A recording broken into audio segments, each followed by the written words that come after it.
in January, I discovered a missing jigsaw piece for my life and how I'm put together. To a jigsaw I didn't even know was missing a piece. And what that piece is that I probably have ADHD. And I discovered it because my son has been going through the process of getting re-diagnosed as ADHD so that he can go down the route of testing to see if ADHD medication works for him and helps him as he's looking at getting more serious about his education and different routes over the next couple of years. And while he's in a safe space, he wants to test this out and see if it works or doesn't work. He's heard good things. But in the midst of this process, we were having a diagnostic conversation with 3 developmental psychologists at a local health provider, and all of the questions they were asking, I just sat there for an hour and a half going, oh, that sounds like me, that sounds like me, that sounds like me. And I came away going, oh, that's really interesting. And this is the first time that I've actually been at one of these meetings. My wife has done all the heavy lifting over the past probably 10 years in terms of going to these meetings and like really having that mama bear go, there's something not right here. Like, let's see how much help we can get from my son. So I have to hold my hand up and go, I was working, terrible excuse, but I was very much in the, I'm out of the house, I'm at work. I wasn't taking time off today. Oh, you can go and take care of that. But the letter that came in was very much like both parents need to attend. So we both showed up. I don't recall them asking for both parents to attend the previous time because I'm pretty sure I would have made time for that. Anyway, in terms of this whole jigsaw piece, I can totally relate to the kind of energy highs and lows. 100% addicted to sugar, caffeine to get me through the day. There's been loads of times where my emotional regulation has been all over the place. Like, even when we were first married, my wife was like, you cry more than like all my girlfriends.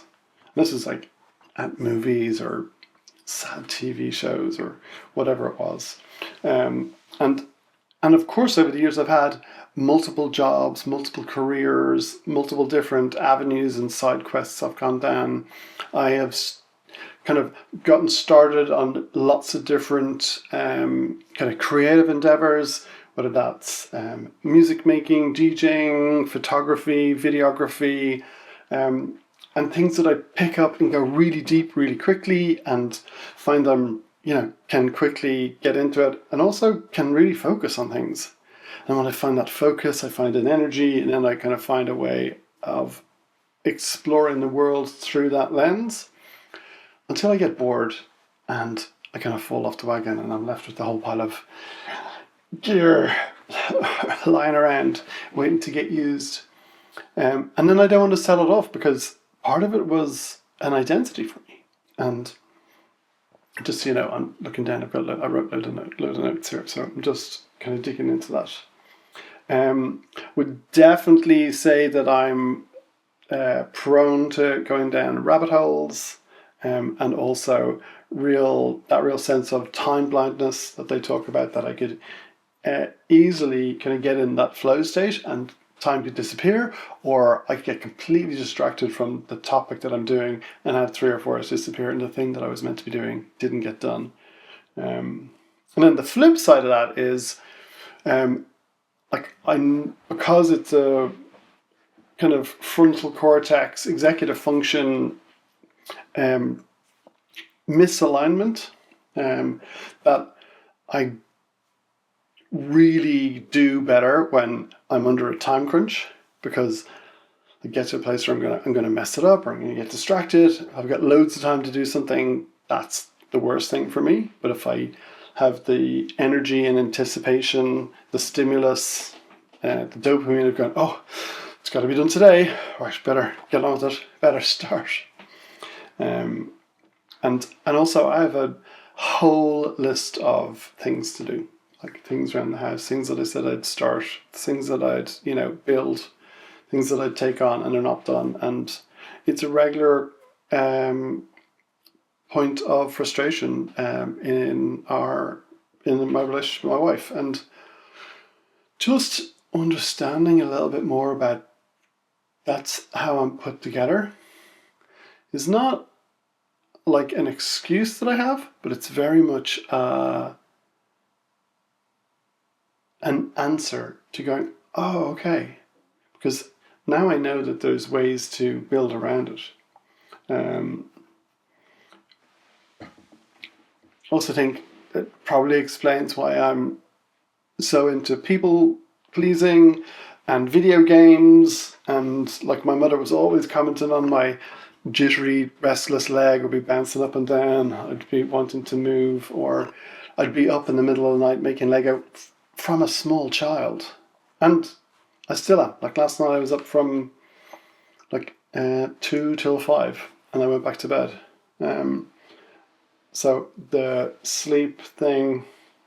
Also, I think during lockdown, when we weren't in the office, I just found it two real things stood out. One, that I was way better working on my own schedule. So if I could get up and get some work done from 6 till 9, then have some breakfast with the family, jump on a meeting or two, get some work done, take a break for lunch, get some things done in the afternoon, maybe take a nap, and continue working after dinner. That worked way better. And that's where I kind of figured out a lot of kind of practical things like energy management over time management. And a lot of the videos that I've made to help creative people on this channel have been around that, around the idea of body doubling, so working alongside other people. And even just half an hour ago, my daughter was working on her project for school. So I sat at the kitchen table and I wrote 2 pages of notes to sit down and be able to talk to the camera. So I was there working, she was working. Just that body doubling is really helpful. And that's what's also motivated me to put parallel play back on the calendar for some of the things that I offer. So if you'd like to jump on a parallel play session, I'm currently running them on Tuesdays and Thursdays. Tuesday morning, Thursdays kind of afternoon, or it would be early morning US East Coast time. I'm going to put a link in the description. Jump in and come and do some work with us. It's just, we jump on, say hi, and it's just so helpful to know that there's somebody else working away. Camera on, camera off, whatever it is. Quick introduction and kind of commit to what you're going to do. Like this week I've suggested that we do some admin to get it off the table, get it out. But if you've got something creative you want to come and join us and do, you can also do that too. But the other videos I've put out is about less screen time, not being distracted by your phones, and that speaks directly to the ADHD kind of dopamine seeking centers that are required. I've also talked about the different types of rest. So it's not just about going to bed, getting sleep. There's taking time away, there's time in nature, there's spiritual things. Maybe it's reading, maybe it's restoring your kind of creative buzz through watching an amazing film or going to a gig with a friend. One thing I've talked about a lot is the idea of energy management versus time management. And then this other idea that the issue is not a productivity issue with our creativity, but it's an issue of identity. And when we're able to land and associate with us as artists, as a creative person, that is much more of a driving factor than necessarily just having a calendar entry. That could easily get blown around in the chaos of kind of life at the moment. So it's not just, and the idea that productivity is not the answer. So this is not a corporate solution. This is not a time box thing. So that's another one. Another point I regularly talk about is that it's about process and not product. And I think it's in the process that we explore and grow as artists. And I think that's also the difference between artists and AI. AI just produces the product, but in the process, we learn, we grow, we change, we adapt, we try things, we fail, we succeed, and I think the process is so important.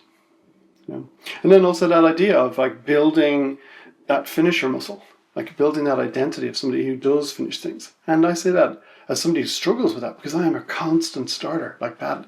The way my brain is put together is I'm always looking for the new things. I'm always looking for something that's interesting, that's just new and fun and bright and shiny. And it's hard when it gets into that maintenance and routine. And I also think that's probably why I've only put out 1 or 2 videos so far in January. I had a plan to have 2 videos up every week, but I was really kind of sidetracked by this whole, oh my goodness, what is this? I genuinely think I was probably a bit taken aback, and maybe even I'd go as far to say is depressed. There's certainly a lot of sleeping and processing and thinking and writing in my journal. Probably an unhealthy amount of staying up late and researching ADHD and drinking that also distracted me and took me out of being able to continue my work of like writing videos and put them up. And I just think that that's also part of it. Part of it is we have to realize where we're at in the world and what all of that looks like.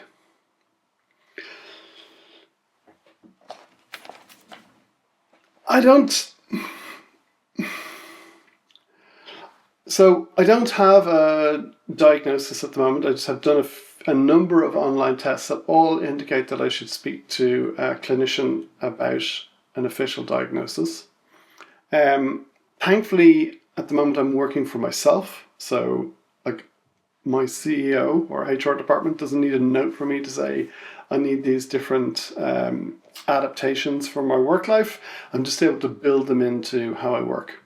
Like, genuinely, it's really helping me think about all the things that could support me, like less sugar, my dependency on caffeine, getting to bed earlier, getting up and exercising first thing in the morning. All those things that I've already done and worked on over the years and built into what I do. And now I'm kind of realizing, oh, they're so fundamental for this. But also, I don't have a diagnosis. So I could be anywhere in the autistic, ADHD, hyperactive, dyslexia, dyspraxia, dyscalculia, any of those things I could fall into. And knowing my kids' journeys, they all seem to be overlapping Venn diagrams of each other. And because it's part of how the brain's wired and put together. And I also think that there's not many people who seem to assess the whole brain. They're just experts in that one circle, or maybe 2 circles. And you've got to go and speak to somebody else. But right now, getting me diagnosed is not a financial priority for our household. It's the start of January, and until it's something that I can justify and afford, it's not something that I would be pursuing right now. So you'll just have to put up with me talking from my experience and identifying as somebody with ADHD as opposed to having a formal diagnosis. But I think that would be one of my next steps, would be considering a diagnosis. Another next step for me is going to be to be super kind on myself. Understand this limitation and superpower. Like, this doesn't change things, it just helps me understand myself a bit better. It's opened the door to an awful lot of different ways of understanding where I've been great in the past and where I've really struggled in the past. I'm definitely going to keep up the body doubling. I had been doing it with a friend. We both run our businesses and we regularly message each other back and forward, but also we regularly jump on calls to talk through what's going on with their business, what's going on with life, and what are we working on. But we regularly get on body doubling calls where we just focus on working on our business. That could be writing scripts for YouTube, or it could be working out marketing or going through some admin, whatever that takes. So I am definitely keeping up the body doubling in the times I already mentioned on Tuesday and Thursday. So feel free to jump on those if you think that body doubling would be really helpful for you. If nothing else, it's not just entry in the calendar. There's an accountability of knowing there's another human on the other end, and often more than one. And just knowing that that's there means I have to show up. And even if I'm just showing up for me, I am so okay with that.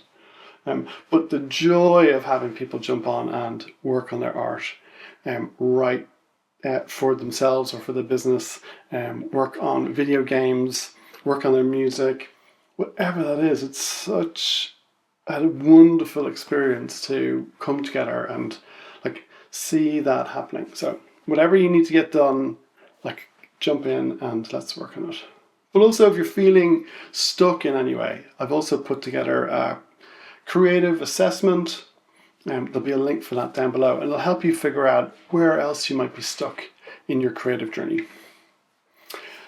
That's all I got for you today. I'm going to keep thinking and processing about this over the next couple of weeks and months, I expect. I'd love to hear your experience of the neurodiversity world, how you relate to it. But I also think it's so key to so many of us creatives, because the way our brains are wired together makes our solutions and our art and our experience of the world seem very creative and very innovative and very new and fresh to a lot of people who are neurotypical. Because I've definitely heard people saying, oh, I've no aspiration or understanding of like the creative realm, or, you know, I don't really get it.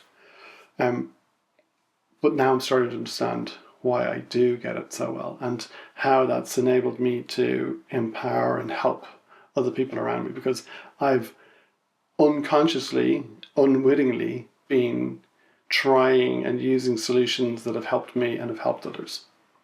And I think it's really interesting that so many people who've come to work with me either have a diagnosis, identify, or show up very much in that neurodiverse kind of framework and category in terms of like how they work, what comes up for them, and how they see themselves in the world.